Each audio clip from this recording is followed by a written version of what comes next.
Sense and sensibility. Intercultural misunderstanding in communication. Sense and sensibility in language and communication.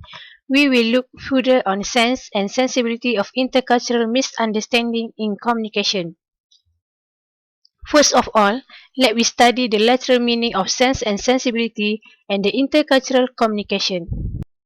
The meaning of sense is an ability to understand, recognize, value or react to something. Then, sensibility is a way of understanding things. And the last one is intercultural communication. Intercultural communication can be defined as communication and the study of it among peoples of different cultural, ethnic and tribal backgrounds.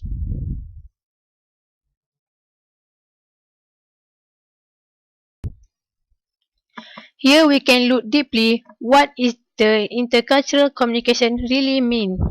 Intercultural communication is communication between people of different cultures which we cannot allow the easy assumption of similarity. By definition, cultures are different in their language, behavior patterns and values, so an attempt to use oneself as a predictor of shared assumption and respond to message is unlikely to work. Because cultures embody such variety and patterns of perception and behavior, approaches to communication in cross-cultural situations guard against inappropriate assumption of similarity and encourage the consideration of difference. In other words, the intercultural communication approach is difference-based. Sense and sensibility of intercultural communication is when there are two or a group of people of different cultural backgrounds communicating. And how do they interpret the message conveyed to them, whether based on the speaker's intonation, body language, and different contexts of language used by people from different cultural backgrounds. Because of the inherent difference between the message from the sender and the message receiver, the risk of misunderstanding is particularly high in intercultural situations. When this intercultural mistake occurs between the people speaking or moving it, may be perceived by the opposite culture as funny, rude or confusing. With these considerations in mind, the combination of possibilities for misinterpretation is increasingly elevated. The difficulty in assessing the role of the cultural factor in communication is that there is a risk of either overestimating it or underestimating it, or even denying it altogether. To make it clear, we will look on the difference on the way of communication between Asian and Americans. Miscommunication can occur in two aspects, that are nonverbal communication and verbal communication. Under the nonverbal communication, we will look on a few types of nonverbal communication. The first type of nonverbal communication is touch. Touch for Asian people is uncommon, though it is acceptable in a healthcare setting if the clinician first explains the need. Compared to an Americans, they will touch for greeting but are annoyed if touched on the head, such as good boy, good girl overtones. Handshake is common even for strangers. Hugs and kisses for those of opposite gender or of family, usually on an increasingly more intimate basis. The second type of nonverbal communication is eye contact. For Asian, direct eye contact with authority figures and elders is usually avoided, as this conveys the respect. On the other hand, direct eye contact between the members of the opposite sex may be considered flirtatious. However, Americans will look each other in the eyes when they are speaking, as a way of showing that they are sincere. Eye contact also indicates degree of attention or interest, influences attitude change or persuasion, regulates interaction, communicates emotion, defines power and status, and has a central role in managing impressions of others. The third one is gesture. The same gesture or body language may express quite different meanings in different cultures. Consider for a moment all of the message people send each other by what appear to be simplest of all movements. We can see the importance of gestures in intercultural communication because some gestures that are positive, humorous, or harmless in some cultures can have the opposite meaning in other cultures. We will look at first pointing finger. For American, pointing the index finger at a person does not carry any negative connotation. Pointing finger is to point to object and at people with index finger. The direction are also given by pointing one direction or another with the index finger. But in much of Asian, pointing the index finger at a person is considered rude. When they want to point to object or at people, and also give the direction, they will point with the entire hand and palm up. Second one is beckoning. The sign we make for beckoning, another gesture that we take for granted, is also cultural based. When American wants to signal a friend to come, he or she usually make the gesture with one hand, palm up finger, more or less together and moving toward the body. Asians express the same idea by cupping the hand with the palm down and drawing the fingers toward the palm. However, when they see this gesture, many Americans think the other person is waving goodbye. Next, we will look at the second aspect, that is verbal communication. For verbal communication, we will study about cultural presupposition. In many instances of cross-cultural communication, it is important to understand the cultural presupposition which lie behind speakers' words and their expectation and interpretation.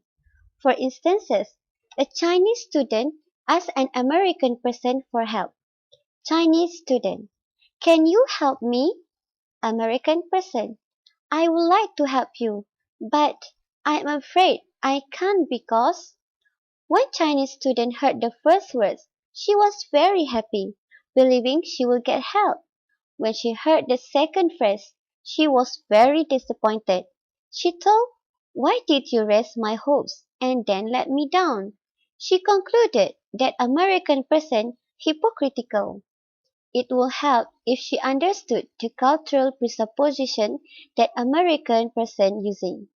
First, to show goodwill and kindness by saying he would like to help, then moving to the main point that he cannot help before explaining why not. An Asian speaker will probably give the reasons for not helping first before concluding that it was impossible. This will prepare the hearer for the bad news.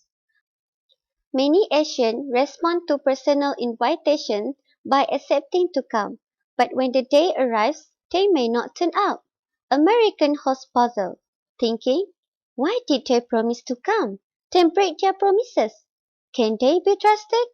But this interpretation misses the Asian cultural presupposition behind their reply. It is better to show goodwill by accepting and perhaps not go than to refuse and bring immediate disappointment to the potential host. This shows regard for the host's face and for that of the person invited, who does not have to provide an excuse for refusing the invitation. Thus, the Asian in this situation base their reply on social value, while the Americans put truth values first.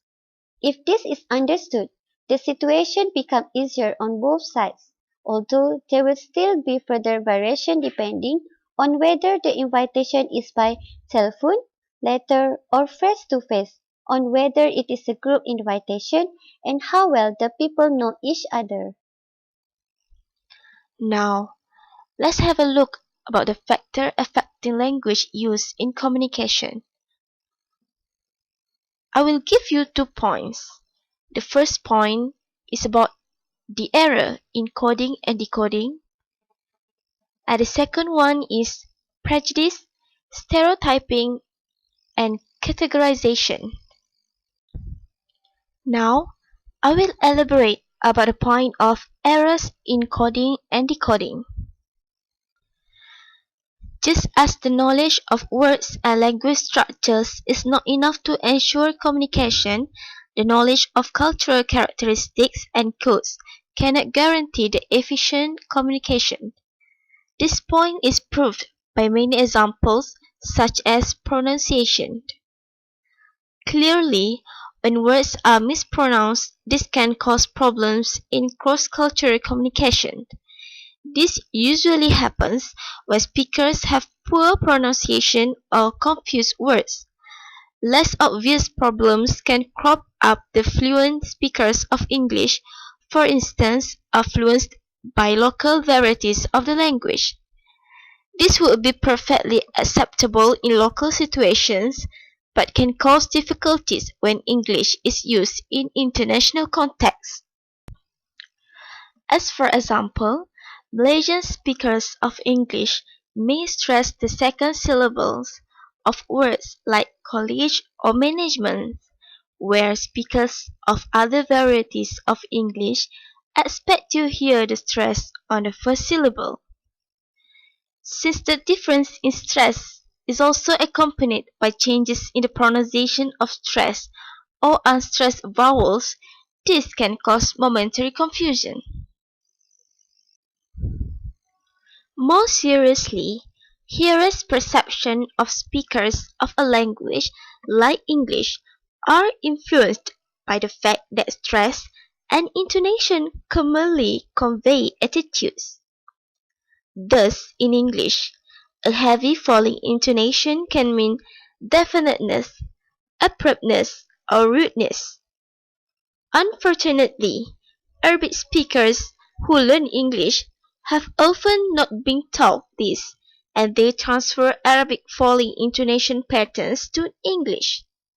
One result is that English hearers sometimes perceive to the other group wrongly as being aggressive or pushy. A solution is to raise the learner's awareness of the meanings of various intonation patterns in English and the attitudes which might be interpreted from their use. Next, I will discuss with you about the point of prejudice, stereotyping, and categorization. So, another factor can cause intercultural miscommunication is about impact of socio-cognitive mechanisms that refers to the prejudiced opinions, stereotypes, and categorizations. According to E.M. Lipiansky, the process of categorization has an impact on intercultural communication. There are several mechanisms like an effect of contrast, which tends to emphasize the differences between cultures, a stereotyping effect, which means that foreigners are perceived through stereotyped social representations of their cultures of origin, encouraging the belief that all nationals of the same country fit those representations, and an effect of assimilation which tends to increase the similarities between individuals of the same country. For example, as a result of failing a test, cultural stereotypes may give a wrong perception to observers that such a failure is subject to laziness. If the failure is Asian, but if it is low ability, the failure is black. Thus, cultural stereotypes cannot be precise always. It could give a false statement about a group of individuals. Like the incorrect statement just given, not all Asians are lazy or not every black individual is unable to perform a task. If people take these incorrect perceptions, they will treat all Asians or blacks with pre-existing view of stereotypes unfairly, and communication will end to misunderstanding. Cultural stereotypes are an ineffective way to approach communication. They lead people to base their reaction and convey their messages on false assumptions, as for example, Indians stereotype Americans as always in a continuous hurry and they never treasure life's enjoyments. Japanese stereotype Americans as never silent and always having something to say, and whatever they say is not always correct and nonsense. Lastly, I would like to discuss about the tips for effective communication. The point is, try to understand your own culture and communication variables such as social role, symbolism, talk patterns, worldview, silence, and particularly the various nonverbal aspects of communication such as chronomics, kinesics, prosemics, and so on. Then, learn the communication rules for the other culture by reflecting on its approach to nonverbal and other aspects of communication.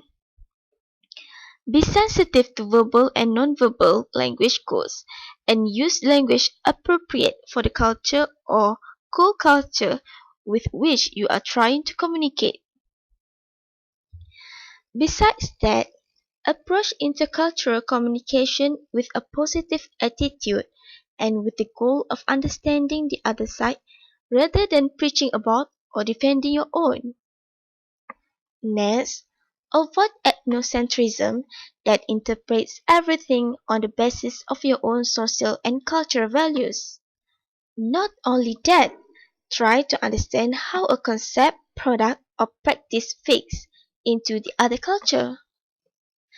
And last but not least, be flexible and be on the lookout for cues that suggest you should change your own communication style or your interpretation of the communication style of the other person. In the nutshell, we have looked at cross-cultural communication from a different language perspective. We have emphasized that it is not only cross-cultural language and behavior which count but also participants' interpretations of situations and people, since this interpretation often frames perceived meaning. Speakers' or hearers' attitudes can be influenced by their interpretations, which in turn can be influenced by their own cultural system. To finish a positive note, it is worth remembering that most of the time people from different cultures do get on with each other.